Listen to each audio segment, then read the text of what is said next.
जय राधे जय जय श्याम, जय जय श्री वृंदावन धाम। जय जय राधे जय जय श्याम, जय जय श्री वृंदावन धाम।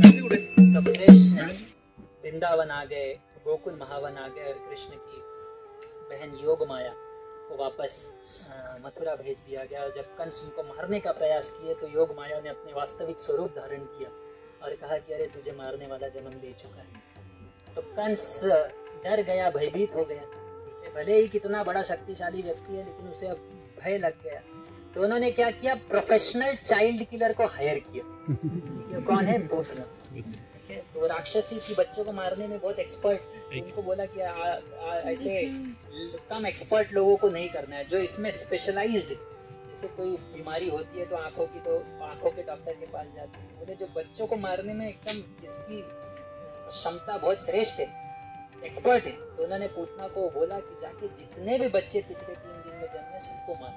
तो उन्होंने जितने भी बच्चे थे सबको मारते आ रही थी। जब वृंदावन धाम पहुंची तो देखा धाम का अलग शक्ति है। तो वहाँ पे उन्होंने एक सुंदर अप्सरा का रूप धारण किया और ब्रजवासी सरल थे, उन्होंने देखा इतनी सुंदर अप्सरा है, कोई तो बहुत देवी लग रही है। सीधा कृष्ण के पास आके लेके आए, बोली कि कृष्ण को कृपा मिले। वो जो भी करते थे कृष्ण की प्रसन्नता के लिए करते थे। और उन्होंने कहा कि जो भी मेरा स्तन का दूध पिएगा उसे उसकी आयु लंबी होगी, वो कभी रोगी नहीं होगी। तो सीधा कृष्ण को उठा के दे दिया, बोले कि इनको दूध पिलाओ। और उसने अपने दूध में हलाहल विष लगा कर आई। अब वो विष पिलाने का प्रयास कर रही है। अब राम और कृष्ण का एक बहुत विचित्र बात यह थी कि दोनों को पहला राक्षस जो मारना पड़ा, ओपनिंग करना पड़ा, वो स्त्री। बेचारे परेशान थे। फिर भी अब देखे तो फिर उन्होंने उनका विष पिया, उनका दूध पिया और दूध के साथ साथ उनके प्राण बचे। लेकिन देखो कृष्ण का इतना कृपा है। तो धाम में जब आते हो और भगवान के सामने जाते हो तो कैसी इच्छा रखनी चाहिए। हम लोग आते हैं घूमते फिरते, सोचते नहीं है कि हमारी इच्छा क्या होती। इच्छाओं पे बहुत शक्ति होती है। बलि महाराज की बहन उस ब्राह्मण को देखकर इतना आकर्षित हो गए, उनका वात्सल्य इतना जागा कि उन्होंने कहा कि कितना सुंदर बालक है, मेरा बस चले तो इसे अपना दूध। तो फिर भगवान तो भगवान है, उनके सामने अगर आप इच्छा कर रहे हो तो कैसे वो ना करेंगे। और फिर उन्होंने कहा तथास्तु, बोलना नहीं पड़ा, अपने आप पूर्ण हो जाए। लेकिन जब बलि महाराज को वासुकी से बांध दिया और उनके पास कुछ नहीं रहा और पूरे कंगाल हो गए, तो इसी बहन के हृदय में और एक इच्छा उत्पन्न हुई। इतना क्रूर की इच्छा है कि मैं इसे जहर देके मारूं। अब भगवान तो भगवान, उन्होंने कहा ठीक है तथास्तु। बहन अगले जन्म में प्रार्थना दूंगी। दूध भी पिलाया, जहर भी पिलाया। लेकिन फिर भी भगवान तो भगवान है। उन्होंने कहा कि भले इसने अपना जहर पिलाया है लेकिन दूध भी पिलाया है, इस रिश्ते से ये मेरी माता हुई। तो बड़े बड़े ऋषि मुनि, योगी, तपस्वी आदियों को जो करोड़ों साल तपस्या करने के पश्चात नहीं प्राप्त होता, वो पूतना राक्षसी को जहर दे के प्राप्त हो गया। भगवान ने उन्हें गोलोक धाम में माता का स्थान दिया। उद्धव जी कहते हैं कि कौन ऐसा मूर्ख होगा जो ऐसे कृपालु भगवान का आश्रय हो। हरि बोल। जय जय श्री वृंदावन धाम। बोलिए जय जय राधे जय जय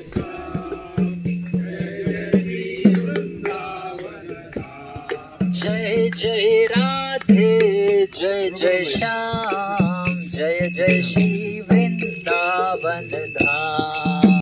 थोड़ी देर खेलते थे, उसके बाद तोड़ देते थे। तो कृष्ण का ये डेली रूटीन था। रोज ना फिर भोजन करते थे, उसको तोड़ने। तो ऐसे थे हमारे वहाँ झाड़ियों में तृणावर्त छुपे हुए हैं। तो हर एक राक्षस जो है, ये जब हम देखते हैं वृंदावन में राक्षस, हमारा क्या है, हम लोग सीधा भगवान की रास लीला सुनना चाहते हैं। ठीक है, बाकी सब सुनना ही नहीं चाहिए। क्या है, रास लीला सुने। भगवान, अरे भगवान पहले जितने सारे राक्षसों का वध किए वो तो सुनो। और ये राक्षस क्या है, टीवी चालू करके चूड़ा पुआ पॉपकॉर्न खाने के लिए नहीं है। ये प्रत्येक राक्षस जब भगवान मार रहे हैं तो ये सब कोई हमारे हृदय के दोष है जो भगवान मार रहे हैं, ये समझाने के लिए कि जब तक ये राक्षस नहीं मरेंगे आप आगे की लीला समझ ही नहीं पाओगे। ठीक है, इसलिए जब भी हम वृंदावन धाम या कृष्ण के बारे में जानने का प्रयास करते हैं तो समझो कि ये सब राक्षस है, अलग अलग राक्षस, अलग अलग प्रकार के अनर्थ है। पूतना जो है वो ढोंग प्रकट करती है। तृणावर्त जो है वो अभिमान को प्रकट करता है, प्रदर्शित करता है। जब तृणावर्त भगवान को लेकर बहुत ऊपर उड़ने लगा तो बोलते हैं ना, कोई व्यक्ति को अभिमान हो गया तो घमंड हो गया तो उड़ने लगता है। ठीक है। तो कृष्ण ने अपने माखन जैसे मुलायम हाथों से तृणावर्त का गला दबा के उसे मार दिया। भगवान समझा रहे कितना भी ऊपर उड़ो नीचे ही गिरो। शकटासुर अनंत जन्मों से जो हमारी बुरी आदतों का भार है उसको प्रदर्शित करता है। तो कृष्ण को वो भार से मारने का प्रयास कर रहा था शकटासुर। कृष्ण के चरण का स्पर्श मात्र लगने से शकटासुर और उसकी गाड़ी जो पकड़ के आया था वो दोनों टूट गया। ये भी भगवान समझ रहे कि तुम्हारे बुरे आदतों का और अनर्थों का पहाड़ कितना भी बड़ा होने दो, मेरे चरण स्पर्श लगते ही वो नष्ट हो जाए। इसलिए भगवान का आश्रय किया। हरे कृष्ण।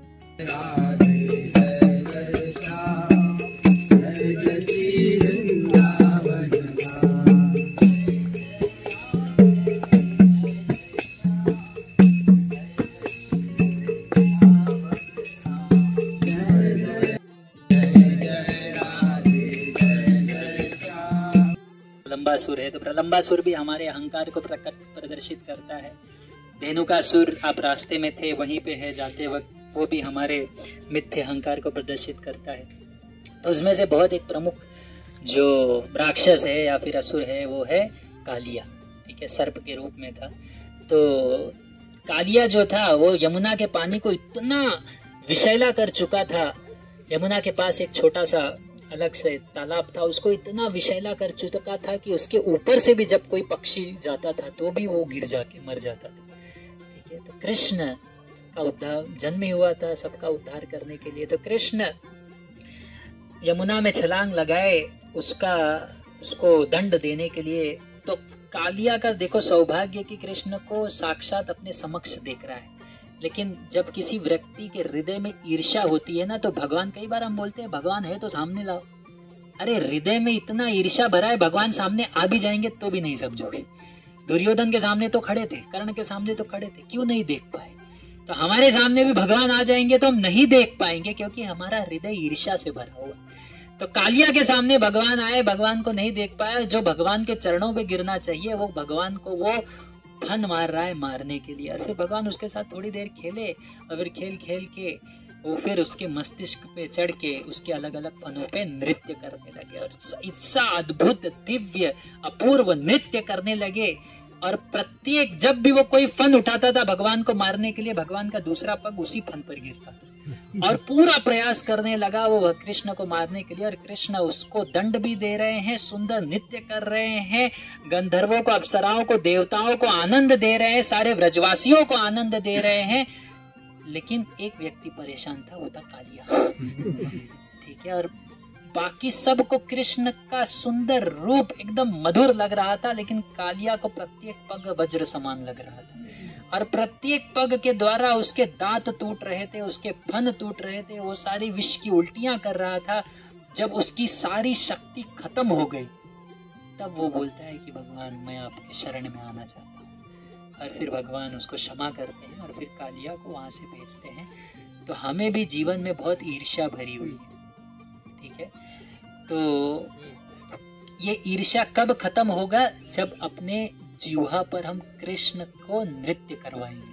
जब कृष्ण कालिया के ऊपर नृत्य करने लगे तो सारा विष बाहर आने लगा। उसी प्रकार से जब हम अपने जीवा पर कृष्ण को नृत्य करवाएंगे, कैसे करवाएंगे? हरे कृष्णा कृष्णा कृष्णा हरे हरे, हरे राम राम राम हरे हरे।